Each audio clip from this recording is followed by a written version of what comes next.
ప్రధానమంత్రి నరేంద్ర మోడీ ఇటీవల హైదరాబాద్ పర్యటనలో ఒకవైపు ఏడాది పాటు బంగారం కొనుగోళ్లు చేయొద్దు అంటూ చేసినటువంటి వ్యాఖ్యలపై ప్రతిపక్షాలు పెద్ద ఎత్తున కూడా దుమారం రేపుతున్నాయి. ప్రధాని హైదరాబాద్కు వచ్చి కూడా ఉచిత సలహా ఇచ్చి పోవడం ఏంటి, అసలు ప్రధానికి ఒకవైపు కూడా అటు ఆర్థిక వ్యవస్థ గాడిలోనే ఉందంటూ దేనికి సంకేతం అంటూ కూడా విమర్శలు చేస్తున్నారు. ఇదే విషయం మీద మనతో మాట్లాడడానికి లోక్సభ విప్ అలాగే చెవెళ్ల పార్లమెంట్ సభ్యులు కొండ విశ్వేశ్వరరెడ్డి గారు ఉన్నారు. ఒకసారి ఆయనతో మాట్లాడించేటువంటి ప్రయత్నం చేద్దాం.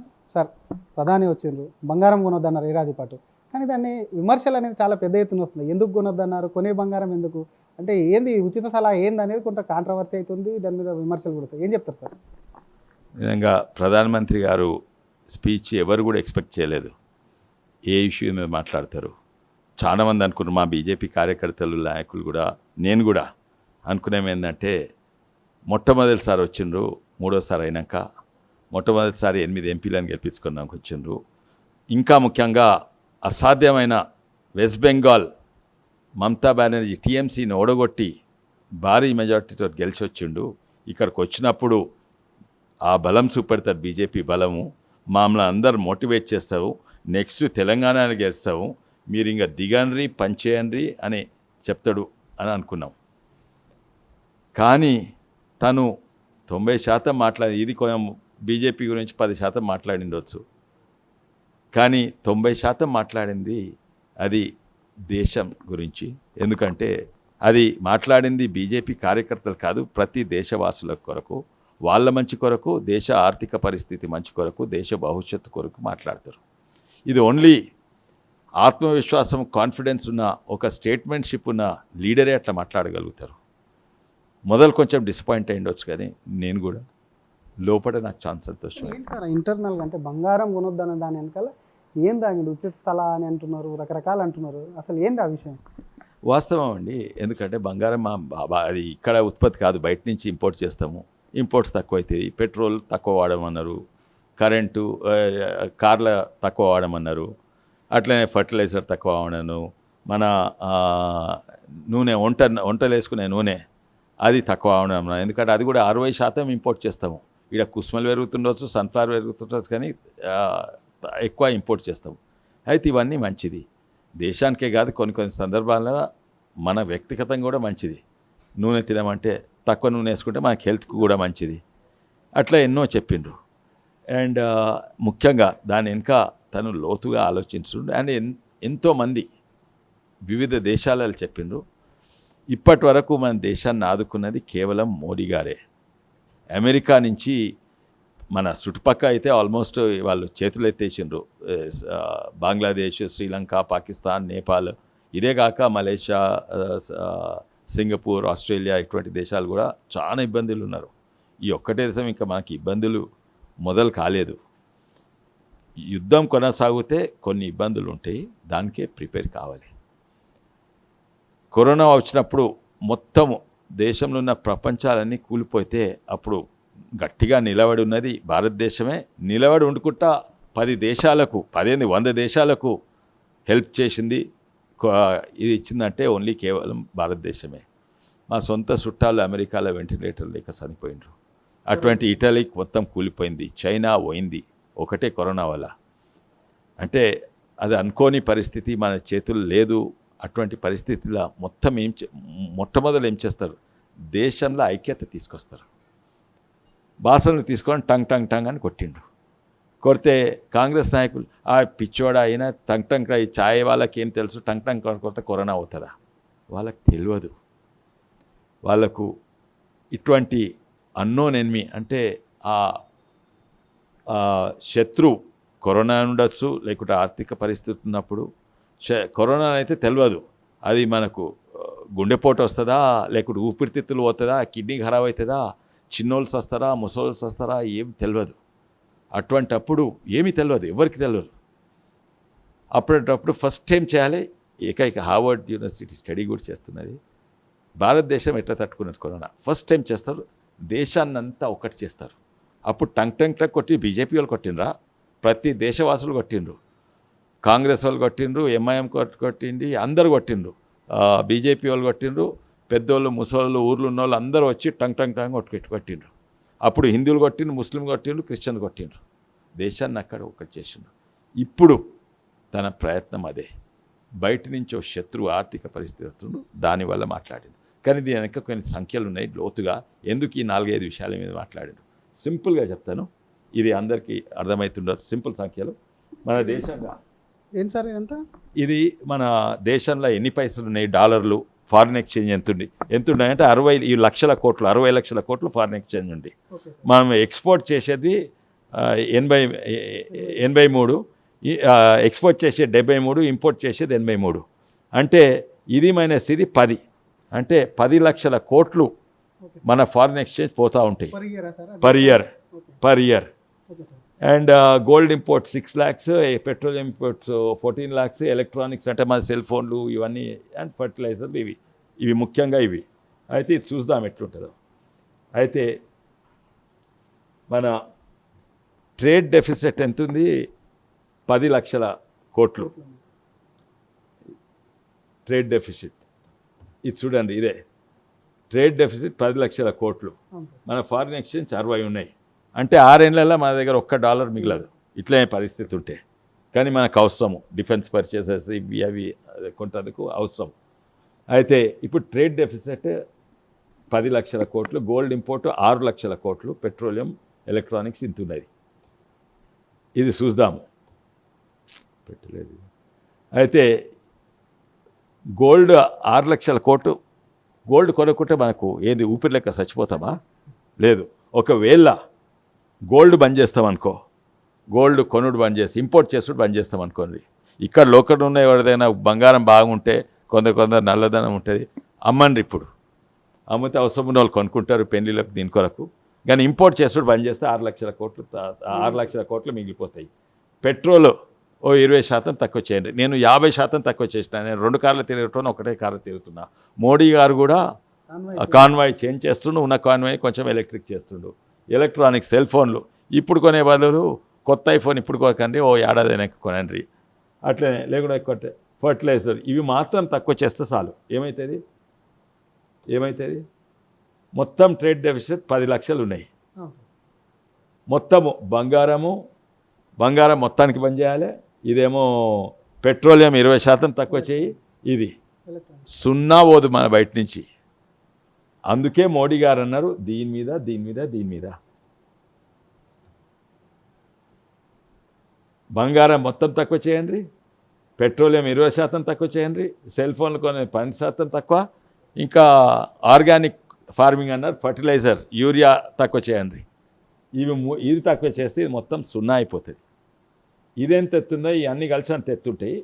ఇలా చూపెట్టినాము. గోల్డ్ ఎక్కువ సార్, 6 లక్షల కోట్లు అంతే, ఎక్కువ అడుగుతలేడు. కానీ విపక్షాలు ప్రత్యేకంగా మన రాష్ట్రంలో ఆ టీఆర్ఎస్ బీఆర్ఎస్ వాళ్ళు కాంగ్రెస్ వాళ్ళు ఏమంటున్నారు? సరే టీఆర్ఎస్ వాళ్ళు మొన్న వచ్చిండ్రు, రేపు వెళ్ళిపోతుండొచ్చు, ఆ పార్టీ ఉంటుందో లేదో తెలియదు. కానీ కాంగ్రెస్ ఇన్నేళ్ళలో ఉన్న కాంగ్రెస్ పార్టీ వాళ్ళకి అవగాహన ఉండాలి. ఇంతకుముందు కూడా ఆపదలు వచ్చినాయి, కానీ ఇంత పెద్ద ఆపదలు ఎప్పుడు రాలేదు. అప్పుడు వాళ్ళే ఏమన్నారు? ఇప్పుడేమో బంగారం కొనొద్దంటే వాళ్ళకు బాధ అవుతున్నది. వాళ్ళు అన్నం తినొద్దన్నారు, వాళ్ళు పిల్లలను కనొద్దన్నారు, స్టెరిలైజేషన్ చేసుకోమన్నారు. అది మోడీ గారు ఏంది సందేశం ఇస్తున్నారు? ఏదో కంపల్సరీ అని చెప్తలేరు. మనకి షరతులు ఏం లేదు. వాళ్ళు పిల్లలు కనొద్దన్నారు, స్టెరిలైజేషన్ చేసుకోమన్నారు. బలవంతంగా ఎంతోమంది ఎస్సీ ఎస్టీలను లక్షలాది మందిని నస్బందీ మొగోళ్ళకి ఆపరేషన్ చేసిండ్రు, పిల్లలకు ఫ్యామిలీ ప్లానింగ్ ఆపరేషన్ చేసిండ్రు. స్టాప్ ఈటింగ్ రైస్ అంట నెహ్రూ. Do sterilisation. దుర్గామాత ఉన్నది కదా, ఆమె కొడుకు వారసత్వ పార్టీ, అప్పుడు కుటుంబ పార్టీ కూడా అయిపోయింది. అండ్ బలవంతంగా చేసిండు. ఎమర్జెన్సీ పెట్టి మాట్లాడొద్దని చెప్పింది, మాట్లాడొద్దు. ఇప్పుడు వాళ్ళు మాకు చెప్తున్నారు ఏమన్నారు? వారానికి ఒకసారి తిండి బంద్ చేయమన్నారు. అంటే ఒక రోజు 7 రోజులు ఒక రోజు ఉపవాసం ఉండమన్నారు. Stop eating rice. తర్వాత ఈవెన్ ఈయన మీ గౌరవం ఉన్నది మండే ప్రతి అదే ఓ వారం చేయొద్దు. ఇవన్నీ కూడా ఈయన అంటాడు పైసలు చెట్ల మీద పెరుగుతున్నాయని మన్మోహన్ రావు. అటువంటి వాళ్ళ అటువంటి వాళ్ళు ఇప్పుడు అంటున్నారు. కానీ ఇది ఇట్స్ పెట్టండి, ఆ కాంగ్రెస్ పార్టీ వాళ్ళ కన్ఫ్యూజ్డ్ పార్టీ, వాళ్ళకే తెలియదు. నిన్న అన్నది ఇవాళ వాళ్ళే విమర్శిస్తారు. అయితే వేరే రాష్ట్రాలలో ఏమవుతుంది, వేరే దేశాలలో ఏమవుతుంది, సింగపూర్ లేనిది, ఆస్ట్రేలియా లేనిది. వాస్తవంగా సింగపూర్ ప్రైమ్ మినిస్టర్, ఆస్ట్రేలియా వీళ్ళ అధ్యక్షులు అందరూ ఏమంటుండ్రు, అది ఇట్స్ పెట్టండి, మన చుట్టుపక్కల ఉన్న బంగ్లాదేశ్, శ్రీలంక, నేపాల్, పాకిస్తాన్ ఏరియా ఆడే పెట్రోల్ లేనే లేదు, డీజిల్ లేనే లేదు, ఎంతో దూరము క్యూలు, ధరలు 2-3 ఇంతలు పెరిగినాయి. అది ఇట్స్ పెట్టండి అమెరికా, అక్కడ ఆయిల్ ప్రొడ్యూసింగ్ కంట్రీ అంటారు. అంటే సాధారణంగా ఈ ప్రభావం పెట్రోల్ డీజిల్ ధరలు పెరిగే ప్రభావం ఆయిల్ ప్రొడ్యూసింగ్ కంపెనీ మీద పడదు, ఎందుకంటే అక్కడనే ఉత్పత్తి అవుతుంది. ప్రపంచంలో లార్జెస్ట్ ఆయిల్ ప్రొడ్యూసింగ్ కంట్రీ అంటే అమెరికా. అక్కడనే $3 ఉన్న డీజిల్ ఇప్పుడు $5 అయింది, కొన్ని $6 కూడా అయింది. అంటే ఆడ దాదాపు 70% పెరిగింది. యావత్ ప్రపంచంలో ఏకైక దేశము ఇప్పటి వరకు పెట్రోల్ డీజిల్ పెరగలేదు. అది అంటే సాధారణ ప్రజలకు. ఎల్పిజి కూడా అంత పెరగలేదు సాధారణ ప్రజలకు. ఒకటే అంతటా యూరోప్లా. కానీ సార్ మోడీ మాట్లాడిండు నెక్స్ట్ పెంచుతారేమో అని చెప్పి కూడా ప్రతిపక్షాలు అంటున్నాయి. ఇవి కావాలని ఒక ఇంటి ఇచ్చిండు, పెంచుదామని చెప్పి ఆలోచన ఉంది, ఎలక్షన్స్ కూడా ఇప్పుడు ఏం లేవని చెప్పి విపక్ష పార్టీలు ఈ మొన్న కామెంట్స్ చేస్తున్నాయి సార్, మొన్న ప్రధాని వ్యాఖ్యలు. నన్ను వ్యక్తిగతంగా అడిగినరు, సోషల్ మీడియాలో పెట్టిండ్రు ఎలక్షన్స్ అయినాక పెరుగుతాయని. నేను చెప్పిన ఇంతకుముందు కొందరు విలేకరులు 100% పెరుగుతాయి, తెలియదా? అందరికీ తెలుసు పెరుగుతాయి. యుద్ధం కొనసాగితే అట్లే ఉంటే 100% పెరుగుతాయి. ప్రతి నెల, అంటే ప్రతి నెల కాదు, పోయిన నెల ఓఎంసీ అంటే ప్రభుత్వ పబ్లిక్ సెక్టర్ కంపెనీస్ ఓఎంసీస్ ఉంటాయి కదా, HPCL, BPCL, Indian oil corporation, ఇవన్నిటి 30,000 కోట్ల నష్టమైంది. ప్రతి నెల ఇట్లా అయితే దాదాపు 3.5 లక్ష కోట్లు నష్టమవుతుంది. ఎవరు భరించాలి? ప్రభుత్వం అంటే ట్యాక్సెస్ పెంచాలి. ఏం చేయాలి? అటు ట్యాక్సెస్ పెంచొద్దు, ఈడు ఇష్టం ఉన్నట్టు పెట్రోల్ వాడితే, ఇష్టం ఉన్నట్టు బంగారం కొనుక్కుంటా, ఇష్టం ఉన్నట్టు నూనె వేసుకొని నేను తిని బలుస్తా. ఇది మంచి సందేశమా కాదా? అయితే ఇది తప్పనిసరిగా దేశానికి మంచిది. మొన్న మీటింగ్లో మాట్లాడింది బీజేపీ మంచి కొరకు మాట్లాడతా, బీజేపీ బలం కొరకు మాట్లాడదా అనుకున్నాము. కానీ దేశానికి ఏది మంచిదో దేశానికి కొరకు మాట్లాడింది, బీజేపీ కొరకు మాట్లాడినది. ఎందుకంటే తను చెప్తా ఉంటుంది, ఇది క్లియర్ సుబూతు. మా పార్టీ సిద్ధాంతం ఏంది? హిందుత్వం అంటే నేషనలిజం అంటే నేషన్ ఫస్ట్. అది ఇప్పుడు నిరూపించిండ్రు. మోడీ అన్న బీజేపీ ఏమని చేస్తే నేషన్ ఫస్ట్, పార్టీ సెకండ్ అంటే ఈ స్పీచ్లో కనబడ్డది. ఇంక మా ఇంటర్నెట్ అంటారు nation first, party second, individual last. కానీ ఒక క్వశ్చన్ సార్ చివరిగా, ఎందుకంటే మన తెలుగు రాష్ట్రాల్లో బంగారం అనేది పెళ్ళిళ్ళకి కానీ ఏ ఫంక్షన్ కానీ బంగారం మీద మోజు ఉంటుంది, కొంటుంటారు, పెళ్ళిళ్ళు కూడా కావాలంటుంటారు. ఫోన్ కామన్ పబ్లిక్ సంబంధించి చేయండి. పెళ్ళిళ్ళ విషయంలో బంగారం ఒకటి ఉంటుంది సార్. ఆ బంగారానికి సంబంధించి ఎలా ముందుకు వెళ్ళాలి, ఏం చెప్తారు అసలు? ఈ బంగారం కూడా ఎట్లయితే ఏమన్నారు, నూనె తక్కువ వాడండి, వంటలో నూనె తక్కువ వాడండి అంటారు కదా. అది దేశానికి మంచిది, నా శరీరానికి కూడా మంచిది. ఇంకా దీని గురించి చెప్తాను. నేను కొంచెం రీసెర్చ్ కూడా చేసినాను. బంగారం తక్కువ వాడితే దేశానికి మంచిది. నాకు ఇట్లా మంచిది, మా బిడ్డ పెళ్ళికి బంగారం పెట్టరాదు, పైసలు పెట్టండి, కట్నం పెట్టండి. అఫ్కోర్స్ బంగారం కోసం సెంటిమెంట్ ఉంటుంది, బంగారం విలువ పెరుగుతుండొచ్చు, పైసలు విలువ పెరుగుతుండొచ్చు. కానీ అట్లా ఎకనామిక్ ఆర్థికంగా చూసినా కూడా ఇది మంచి అడ్వైజ్ వ్యక్తికి కూడా. ఎందుకంటే ప్రపంచంలో 25% బంగారము కొనేది భారతదేశం మాత్రమే. మాకంటే ఎంతో ధనిక దేశాలు ఉన్నాయి, బంగారం కొనదు. 6 లక్షల కోట్ల బంగారం కొంటున్నాము. అది గిట్ట బంద్ చేస్తే ప్రపంచ బంగారం మార్కెట్లో బంగారం ధరలు కింద పడతాయి. అయితే నేను దీని మీద కొంచెం రీసెర్చ్ చేసిన, కొంతమంది ఎకానమిస్ట్ని అడిగినా, కొంతమంది స్టాక్ మార్కెట్ వాళ్ళని అడిగినా, తర్వాత మీ అందరు చాట్ జీపీటీ వాడతారు కదా, తర్వాత దీంట్లో గ్రాక్ అని ఉంటుంది, మళ్ళీ ట్విట్టర్లో మెటా అని ఉంటుంది, ఇంకా పర్ప్లెక్సిటీ, 4 ఏని అడిగినా 2 ఎక్స్పర్ట్స్ అడిగినా, భారతదేశం ఒకవేళ ఇవాళ బంగారం కొనుడు బంద్ చేస్తే డిమాండ్ తక్కువవుతుంది, బంగారం ధరలు అరిగిపోతాయి. మీరు చేయండి, ఇప్పుడు బంద్ చేయండి, ఓ 6 నెలల తర్వాత కొనండి, ఏడాది తర్వాత కొనండి, మీకు కూడా లాభం అవుతుంది. ఎందుకంటే అడిగిన ఎంత పడిపోతుంది. చాట్ జీపీటీ అనేది 16-40% పడిపోతుంది. అంటే దాదాపు ₹1,00,000 తులం ఉంటే 14,000 పడిపోతాయి, 40,000 కూడా పడిపోయే అవకాశం ఉంది. అందరు కూడా మినిమం 15-25%, ఎక్స్పర్ట్స్ అన్నది 25%, షార్ట్ టర్మ్ 25% పడిపోతాయి. అయితే కొనుడు బంద్ చేయండి, ధరలు పడిపోతుండొచ్చు, అప్పుడు కొనండి. ఇది గెస్ అన్నమాట. కానీ దేశానికి కూడా మంచిది. ఇది గిట్ట నిజమైతే మనకు కూడా మంచిది. బంగారం కొనుడు పోస్ట్పోన్ చేయండి.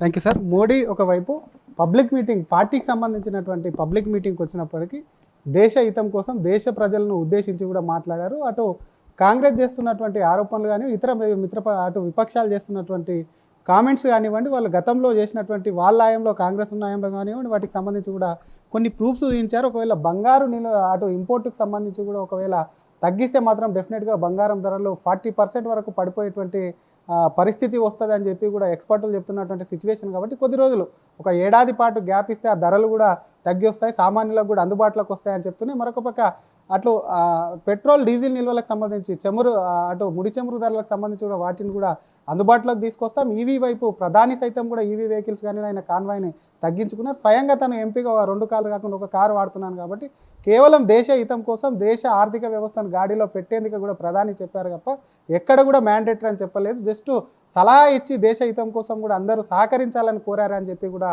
చెవెళ్ళ ఎంపీ కొండ విశ్వేశ్వరరెడ్డి గారు అంటున్నారు.